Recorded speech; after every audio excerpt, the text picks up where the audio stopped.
ఆయన జగన్మోహన్ రెడ్డి లండన్ నుంచి దిగినట్టున్నాడు. ఇది పెట్టాడు క్యాప్షన్ 2O ప్రోగ్రామ్ అంట. ఇప్పుడు 2O programme YCP last version.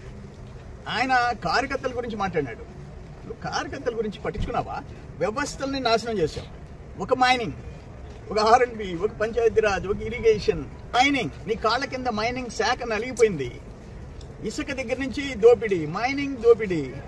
నువ్వు ప్యాలెస్లు కట్టుకున్నావు. ప్రజలు ఇక్కడ రాష్ట్రం నాశనం అయిపోయింది. నీ కాళ్ళ కింద నలిగిపోయింది. నువ్వు ఇప్పుడు కొత్త నాటకమా 2O అని చెప్పేసి తెరలేపుతావా? ఎవరు నమ్ముతారు నిన్ను అని అడుగుతున్నా నేను. ఈరోజు తెలుగుదేశం వచ్చింది, కాన్ఫిడెన్స్ వచ్చింది, కూటమి ప్రభుత్వం వచ్చింది. లక్షల కోట్ల పెట్టుబడికి ఇన్వెస్టర్స్ వస్తున్నారు. వాళ్ళు కూడా నీ ఓటోళ్ళని చూసి ఇంకా జగ్గుతున్నారు. ఇన్వెస్టర్స్ వస్తున్నారు, లక్షల కోట్లు. నీ పరిస్థితి ఏంది? లాస్ట్ 5 years ఏం చేసావు నువ్వు? నా జీవితంలో నా మీద క్రిమినల్ కేసు లేదు. మీ నాయన ఉన్నప్పుడు పాపం అసెంబ్లీలో బయట ఎదుర్కొంటే నా మీద కేసులు పెట్టలే. మా మీద పెట్టావు. చంద్రబాబు నాయుడు గారి దగ్గర నుంచి కార్యకర్తల దాకా జైలుకి పంపించావు. నువ్వు మాట్లాడతావా?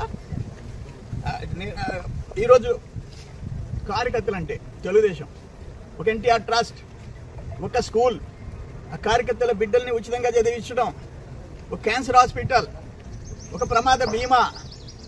ఎప్పుడైనా పట్టించుకున్నావా నీ కార్యకర్తల గురించి? లోకేష్ బాబు ఈరోజు ఇంకా యాక్టివేట్ చేశాడు దాన్ని, ఆ ప్రమాద బీమా వీటన్నిటిని.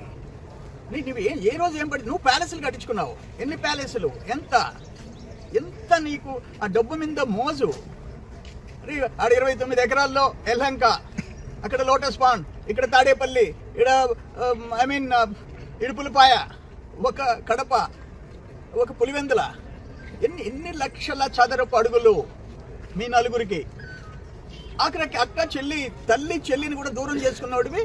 నువ్వు మా సంగతి చూస్తావా? తెలుగుదేశం వాళ్ళ సంగతి చూస్తా. నీ సంగతి చూసుకో. నీ పార్టీ క్లోజ్ అయిపోకుండా చూసుకో. ఆ తర్వాత మా సంగతి. నీ ఇంపార్టెంట్ రైట్ హ్యాండ్, నీ ఏటు నిన్ను వదిలేశాడు. ఇంకా నిన్నెవరు నమ్మేది? నీతో కూడా 16 నెలలు జైల్లో ఉన్న ఏటు నిన్ను వదిలేశాడు. ఇంకెవరు నిన్ను పట్టుకొని ఎలాడేది? ఇంకనే ఈ కథలు, ఈ బెదిరింపులు పక్కన పెట్టు. 2O ప్రోగ్రాం ఎవరిని వదిలిపెట్టను. ఏం చేస్తావు నువ్వు?